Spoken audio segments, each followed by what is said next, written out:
Here's a simple step-by-step guide to add a recovery email to your Google account. First, open any browser or the Gmail app. Tap your profile picture in the top right corner and select Manage your Google account. This takes you to your full Google settings, where you can manage security and recovery information. At the top, swipe through the tabs and tap Security. If you're on a computer, you'll see Security on the left side menu. Scroll down until you see Ways we can verify it's you. Here you'll find Recovery Email. Tap it, and Google will ask you to sign in again for security. Now tap Add Recovery Email. Type the backup email address you want to use. It can be Gmail, Outlook, Yahoo, or anything you regularly access. Google will send a 6-digit verification code to that email.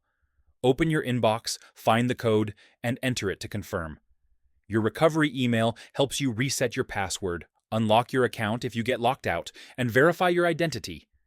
It's one of the most important security features on your Google account. And that's it. Your recovery email is now added and verified.